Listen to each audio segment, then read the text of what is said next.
The story of Deltarune begins with a little indie RPG called Undertale.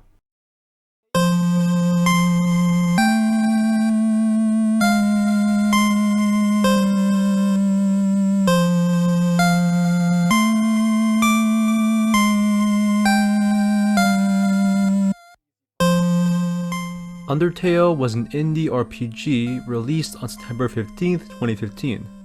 Created by Toby Fox, Undertale follows the journey of a human child and their interactions with monsters who live in a place called the Underground. In this game, the player decides whether they want to spare or kill the monsters that they encounter, and these choices resulted in various differing endings, reflecting the morality of your run. This game released to an overwhelming amount of praise and smashed indie record after indie record. The effect of Undertale on internet culture cannot be understated, and even today you still see the ripples of Undertale's prominence. But today we're not talking about Undertale, plenty of people already have. Today we're talking about its sequel, Deltarune.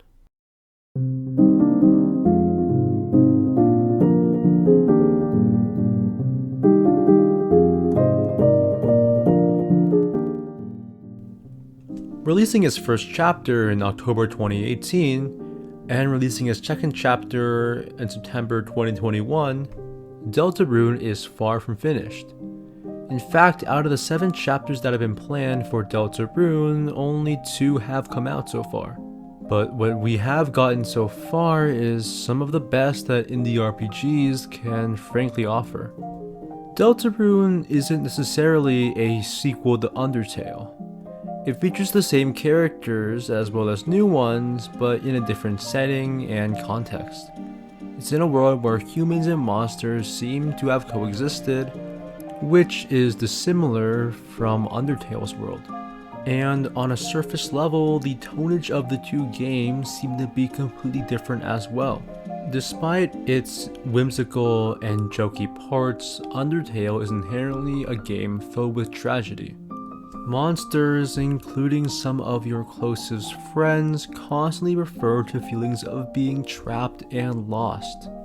A sense of hopelessness, knowing that their chances of reaching the surface were incredibly slim.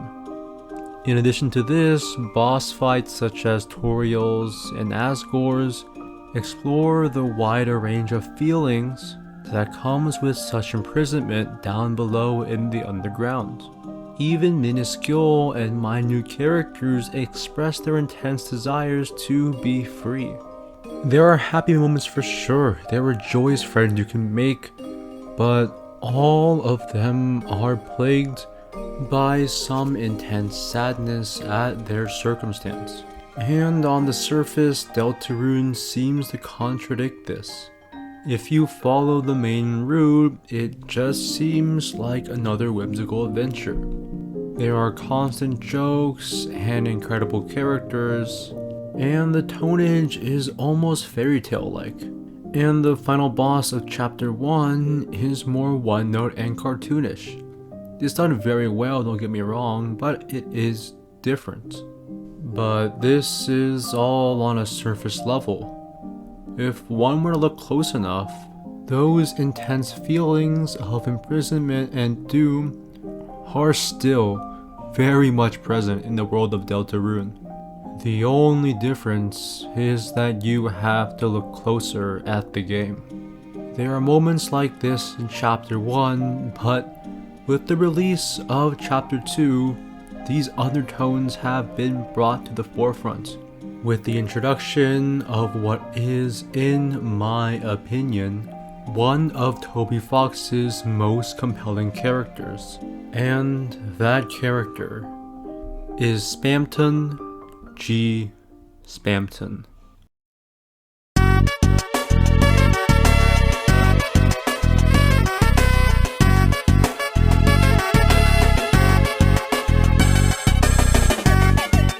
In your first encounter with Spamton, He just seems like a normal old funny character that's just there for laughs. He takes the physique and appearance of a spam bot. His fight is quirky and his theme is awesome.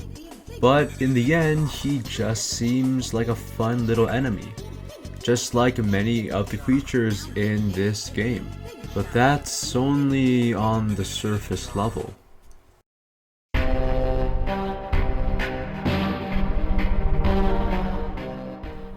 After his fight, Spamton invites you to visit his store. If you go to the trash area and find it, you'll be able to talk and purchase items from Spamton. And there, among other things, he will request your help in a certain endeavor. Spamton will ask of you to go retrieve a disc from the Queen's basement. Upon completing this task, Spamton will upload himself onto the hard drive.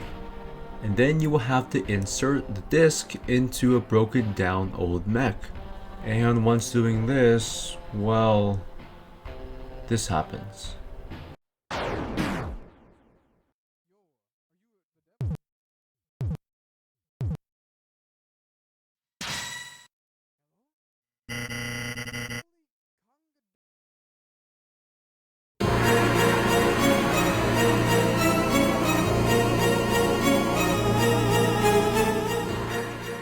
A fight will then ensue between your party and Spamton. Music is blaring, bullets are firing, and Spamton is crying out to the world. But in the end, you will ultimately win. You have infinite tries, don't you? The strings will be cut and Spamton G Spamton will have been defeated, awarding you with a shadow crystal, as well as the deal maker. The most interesting thing in my opinion about Spamton G Spamton is that he isn't a maniacal villain who wants to be bad for the sake of being bad. Throughout the fight and your interactions with Spamton, you'll hear about his goals and his desires. He wants to obtain something precious, but whenever he says it, it merely shows up as hyperlinked blocks. But with a little deducting, we can figure out what Spamton truly wants. And that is freedom.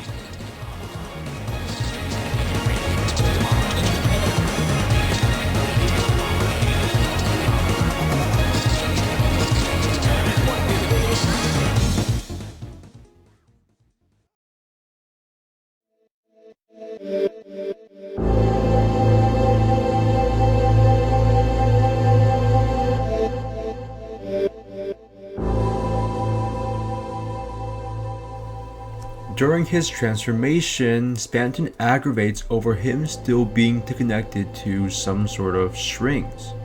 And these strings are both physical and metaphorical. Using dialogue between us and the Addisons, we can tell that Spamton was aware that he was in some sort of game world, a world in which he had no freedom nor ability to make choices. This was the reason why he tried to get so much more powerful. He thought that if he obtained power, he'd earn his freedom. But no matter how powerful he got, he couldn't free himself of his strings. In the end, his glitchy text is replaced with one of coherency, in which he realizes and reflects that the efforts to break free of these chains were fruitless. This is the subtle sadness and horror of Deltarune. Not some monster in the dark, but real, tangible, existential dread.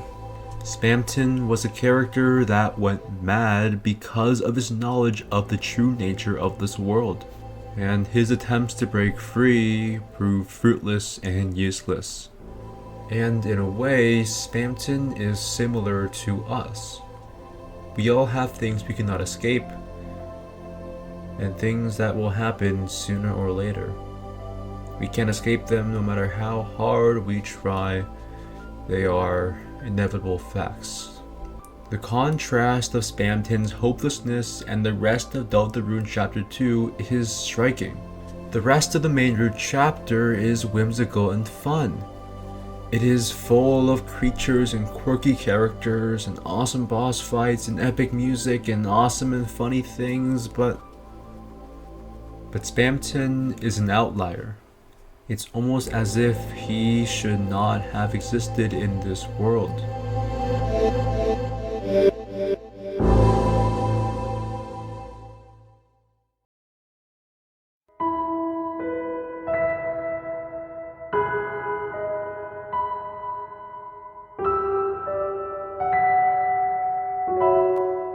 Regardless, Spamton has already become one of Deltarune's most iconic characters.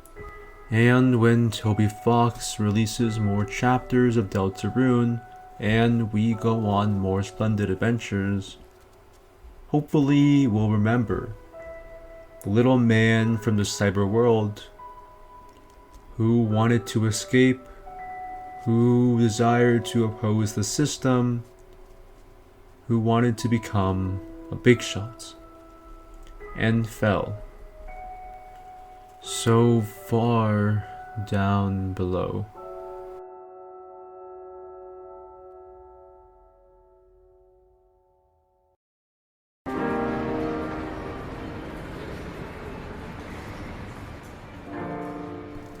Hey guys, it's Zagck. Thank you guys for watching the entire video. It means a lot. This thing is a passion for me.